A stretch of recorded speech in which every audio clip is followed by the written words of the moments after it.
So I wanted to give a brief teaching, and I'm very glad that Tara made that beautiful offering because it kind of set me up for it. I'm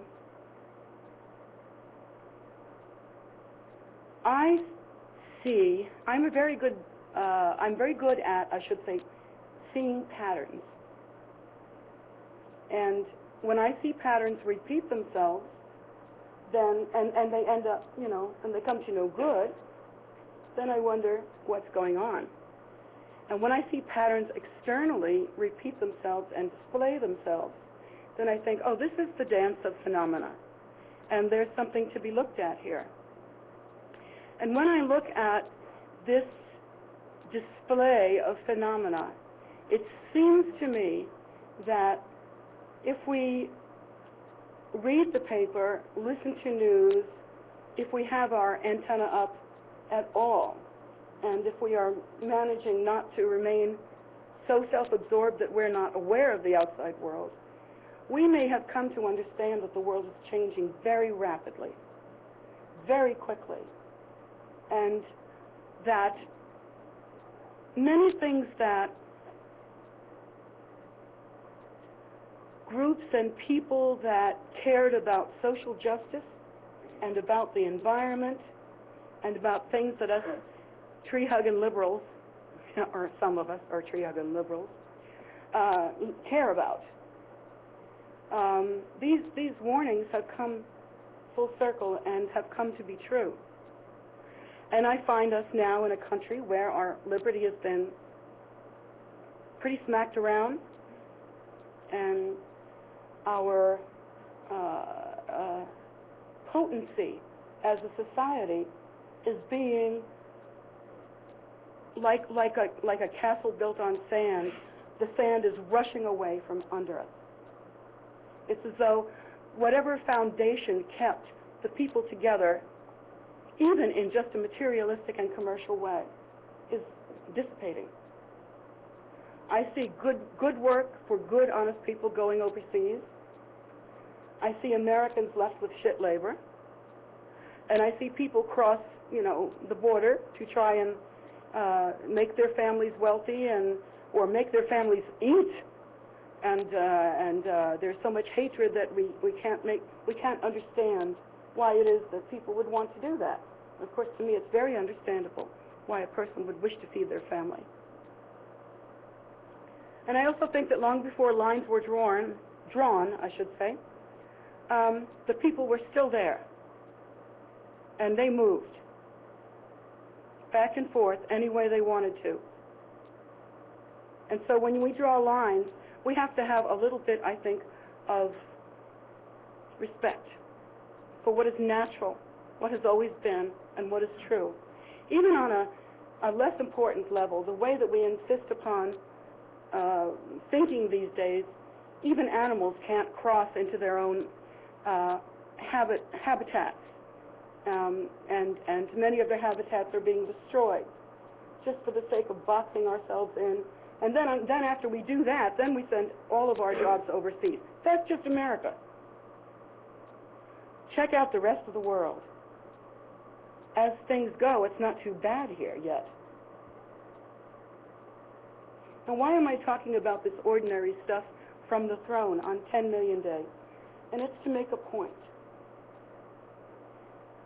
I wish I could yell it loud enough so that you would really hear me with your whole heart and whole mind and whole being when I tell you this time is radical. This is a time of extraordinary change. And I think if you think change is happening now, wait till you see what the next 10 years brings. Remarkable change. Will the change be for the better? When I look at the causes, I have to say no. I would like to believe that something will just come to us from the sky and wipe it all away, but I really don't think so. I think we've done damage to the planet, we've done damage to the people, and this country is not what it was even, although I love it with my heart's essence. I am not as proud to be an American as I once was. We started a war that we just wanted to, and the American people went along with it. And lots of things have changed since then. So much has changed since then. I feel that there is, when I embrace the world in my heart, and I'm just telling you this from my own practice, hatred has been multiplied by some gazillion amount that I don't even know the number. I don't know how to call that number. But there's so much hatred in the world. And in places where people had learned to get along because they had a long history together, hatred has increased beyond all measure. Brutality has increased. And while on the one hand, half of our human species, which are women, on the one hand we're coming out, and on the other hand we're being killed. You know, like for instance in Darfur and in Africa, places where women are raped and tortured and being used as being used as sex objects and so forth. And I feel that this time of Kali Yuga is thickening, and it's come to pass that in each of our lives it matters very much. Because I'll tell you right now, right at this time, this blue moon, this second moon, it's an amazing, important time, collectively and individually. You can look at it from an astrological point of view. You can look at it from a tallying up point of view in terms of merit or non-virtue that has been accumulated. You can look at it from an intuitive point of view and really see how the world is, and you can get it for yourself. Individually, it's the same thing. For each of us, we are all at a turning point. How can that be so? You must be asking yourself, how can it be so that everyone in this room is literally at some sort of turning point? Because it's true. That's how I can say it. I've got some stars and planets to back me up. But beyond that, experience and perhaps a dash of wisdom. But I see the change, and I see what's happening with people. Even those who have been on the path for a long time, as well as those who are just starting. It's become very dramatic suddenly. The problem is you're either in or you're out. It's kind of like that. I find that while Dharma can bring great result now, it's more difficult to follow. And if you are not actively pursuing and in love with, I don't mean that in a romantic sense, you understand, but in a passionate sense,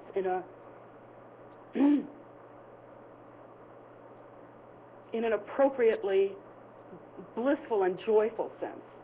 If you're not after your practice like that, then your practice is falling away. I can guarantee it. Because right now is one of those times where if you're not walking ahead, if you're not moving ahead, you're going backwards. You cannot afford to tread water now. There was a time you could, maybe for a little while. But I really feel like karma has come to ripen individually, as a group, and as a nation, and as a world, to the point where it's serious, and we are going to reap the rewards of what we have sown. For those of you who have been diligently following your practice, and of course there's the dry periods and the wet periods and the, the juicy periods and the whatever, but practice is practice. And one thing I've learned about the path is that path is verb.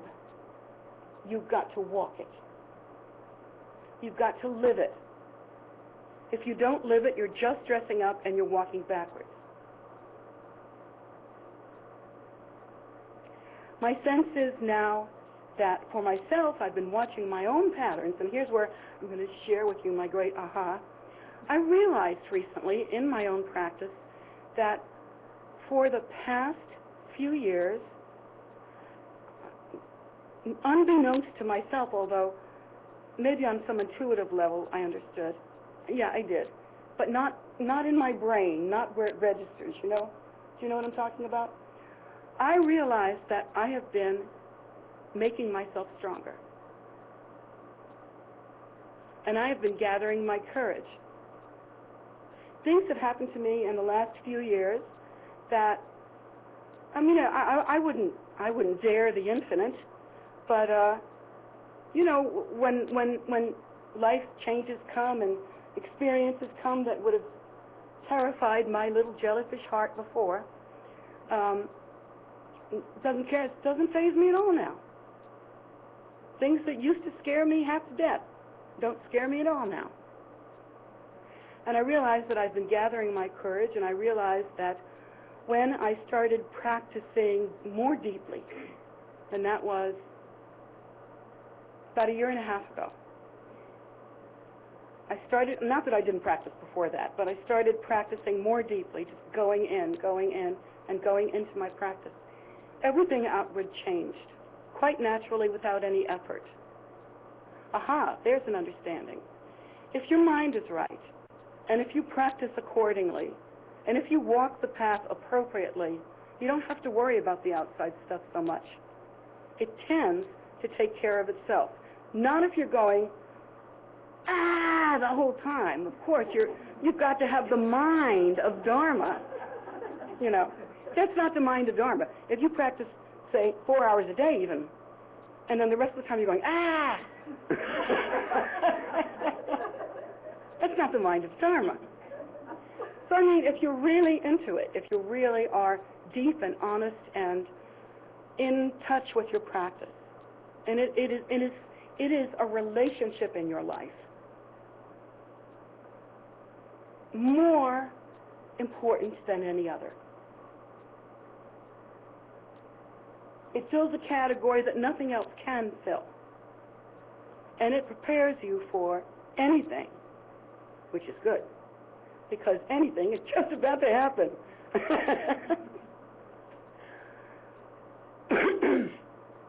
I've been gathering myself to do my courage and causing myself to change in ways that I never thought I could have.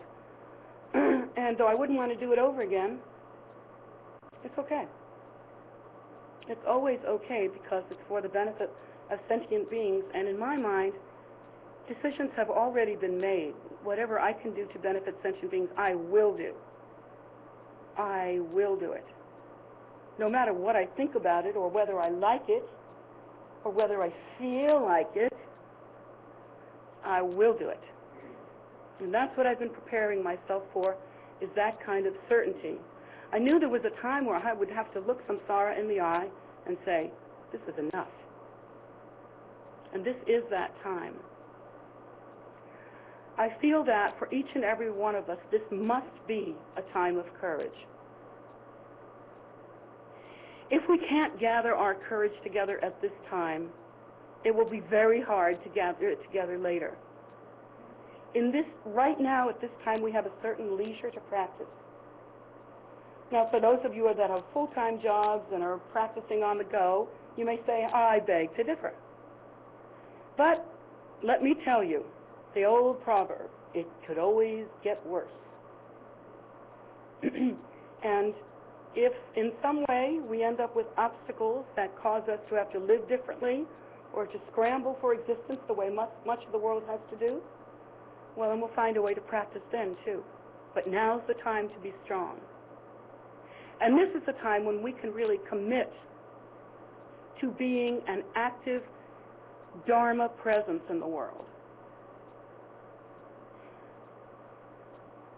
The thing that I have come to understand is that this is no time for any of us to hang out in our comfort zone. And I am just about to leave mine, like Monday, actually.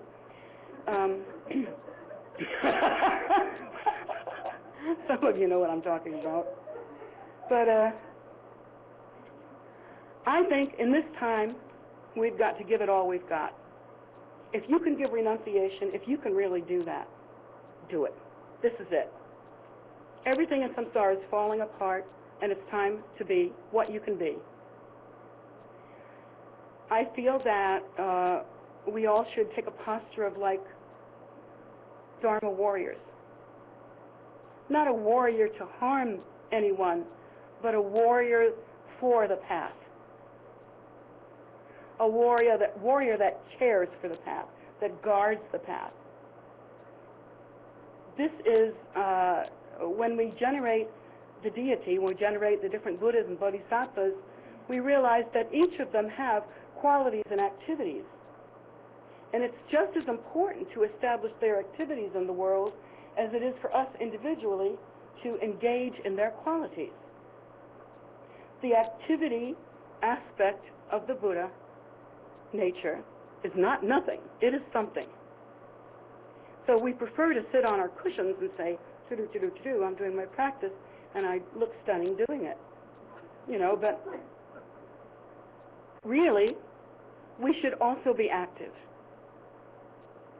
We should be not only engaging in the extraordinary kindness of practice, but also the ordinary human kindness of everyday caring for those around us, caring for the world at large, caring for beings that are suffering, animals, people, whatever, anything that lives,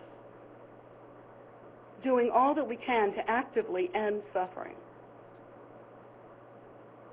To engage in that kind of practice in this world today is very, very powerful practice. Why is it more practice now? Because it's needed. Because there is so much suffering. And this is your opportunity in this very lifetime, not only to enter onto the path of Dharma and practice, but to give rise to the great bodhicitta. Bodhicitta is not just a word. It is awakening. It is awakening to the nature that is the primordial wisdom Buddha nature. And that nature is not different from bodhicitta. They are the same light, the same essence. It cannot be separated. So any time that we practice bodhicitta and offer simple kindness and simple mindfulness to the people around us in order to be kind, this is a great work.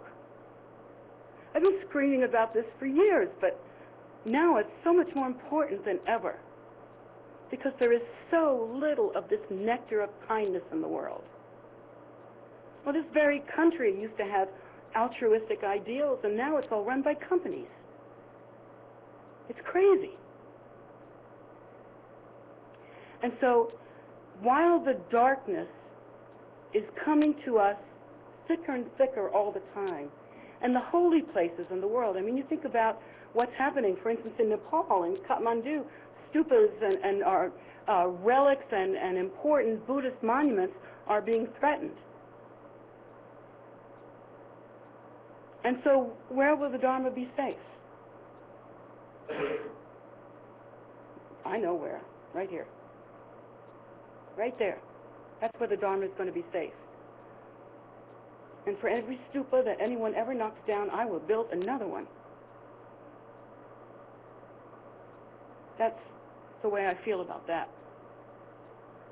And in this time of darkness, when more and more people hate, and more people that have karma to practice the path even leave the path because their delusion has grown so thick.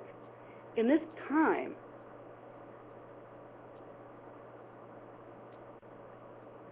we have to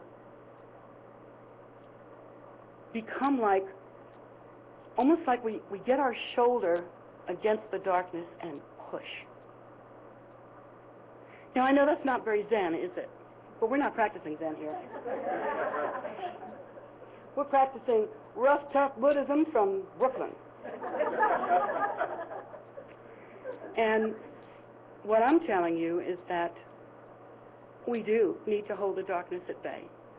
And each one of us has the capacity to help with that. Because when we practice and we generate the deity, there is the deity, and you should have confidence in that. When we practice and make offerings, there is great merit accumulated. Here in this place, we've set it up so that there is every opportunity to gather merit and to offer that merit to end the suffering of all sentient beings. It's set up so well here. We have stupas.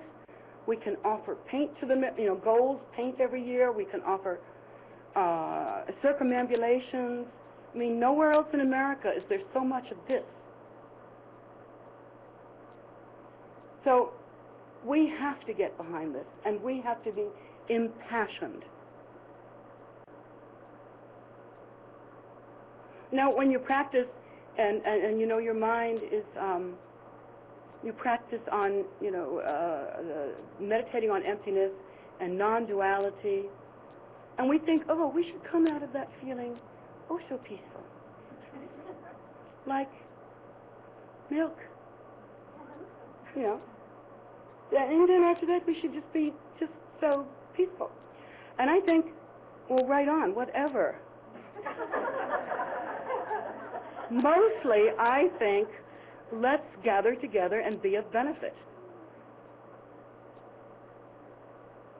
And I think that's the most important thing. At this time, there are people who have come in contact with Dharma from this time forward who have the karma to practice but will not have the opportunity because the darkness is getting thicker. And for them, we will record mantra and we will send it out to the world. And if it can wake them up, it will wake them up and they will come. And if you don't know that His Holiness gave his blessing to this, and I'll tell you that he has. His Holiness is interested in this. He doesn't care what it sounds like. He's not a big rock and roll fan. Not into hip-hop. Wouldn't know 80s music from Sub-Dub. Just doesn't know. But His Holiness said, we've got to get it out, and we've got to get it out now. And so for me, in my practice and in my activity, and that includes the music, we have 2 streams going here. I'm going to go up to New York and record with John Ward on Monday. Then we have another stream, which is in the studio. We're going to do more and more and more and more until everyone hears it, and they will come.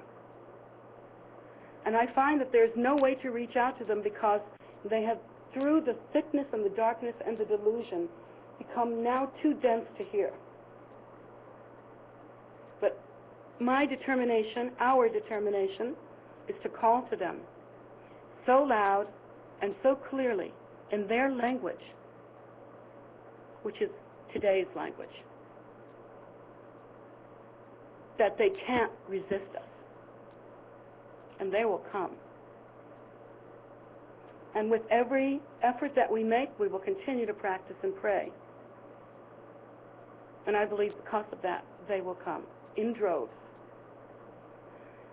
So I feel that I wanted to tell you that, not because I want to put out energy ahead of its time or to brag or anything like that. It's not like that, really. I'm not ambitious in that way. I'm only ambitious in one way, and that is get it out.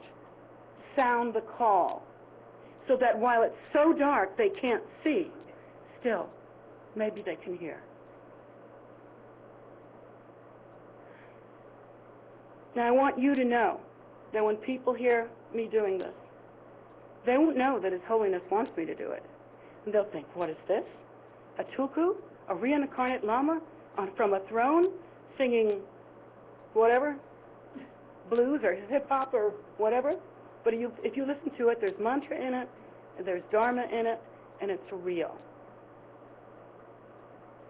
And so I say to you that I have permission, first of all, and I have the heart for it, second of all. God, I hope I have the voice for it.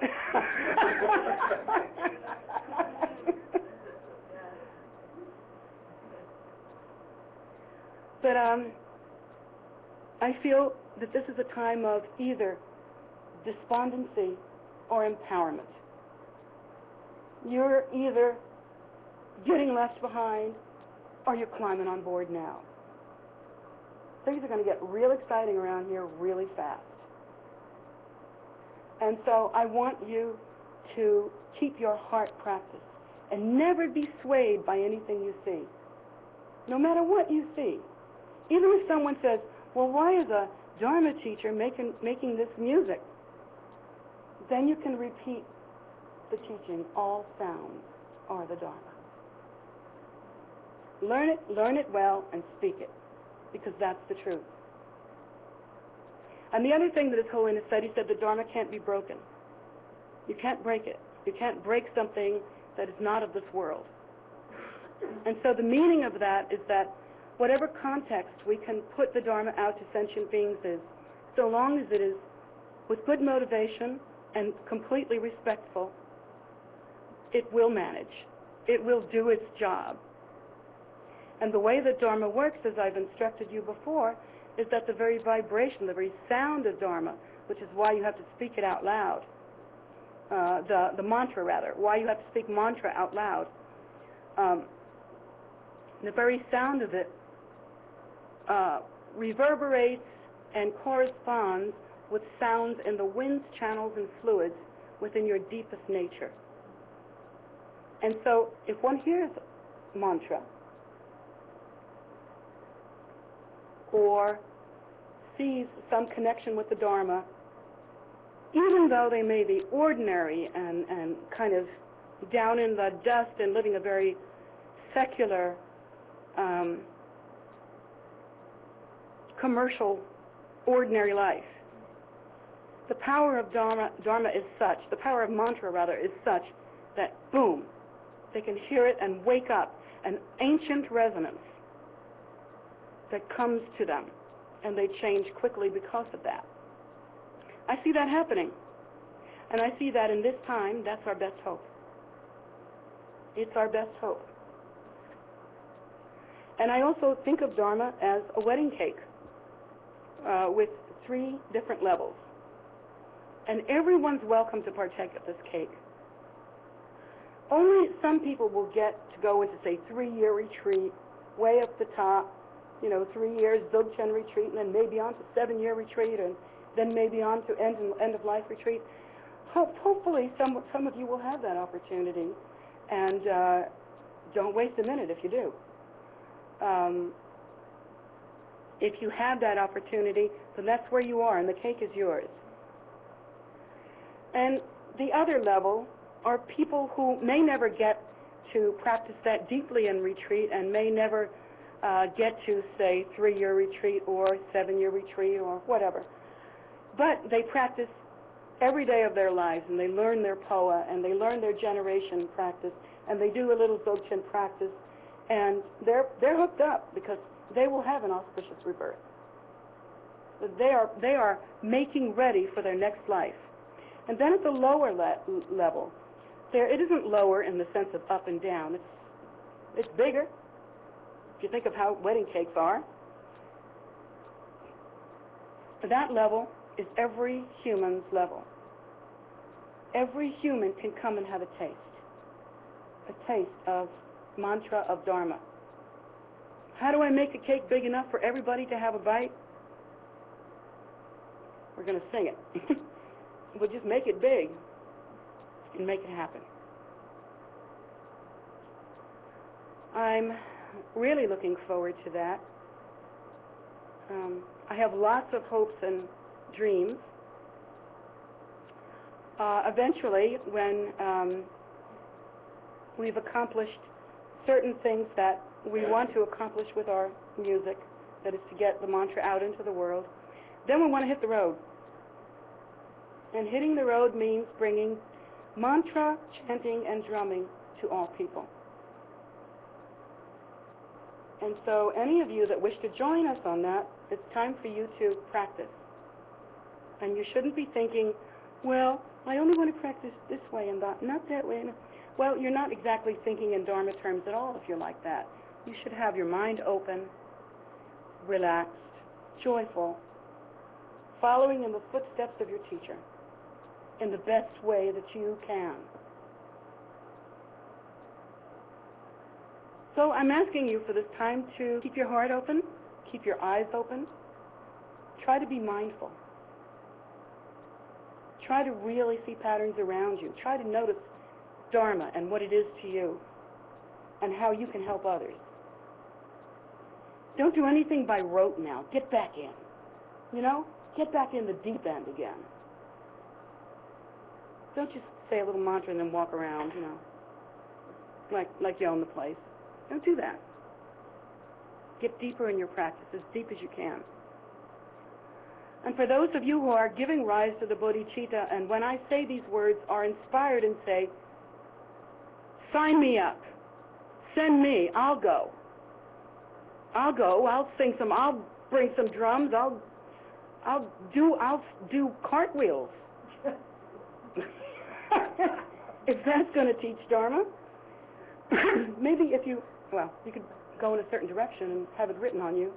Yeah. We'll think of something else.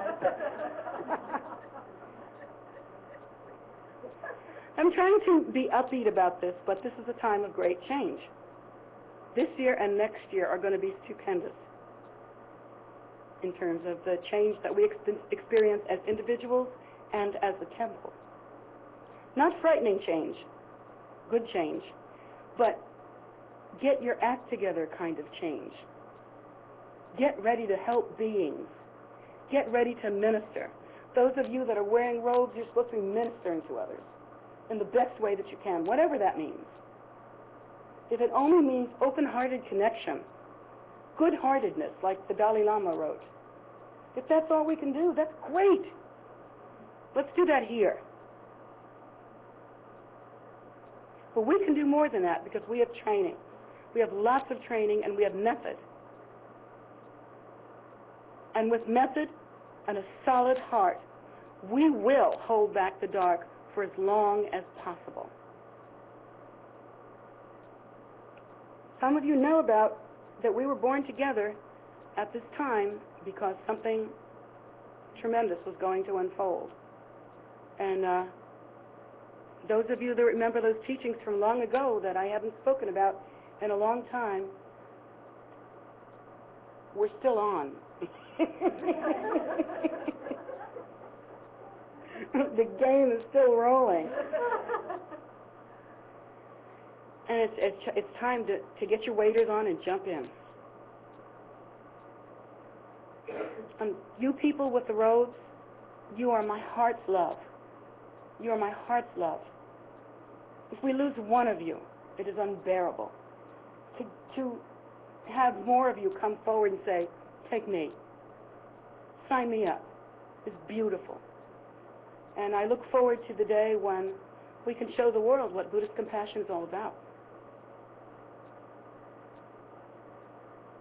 Any of you with me on that? Yes. All right. Sometimes I don't know because they just look at me. And then I get scared.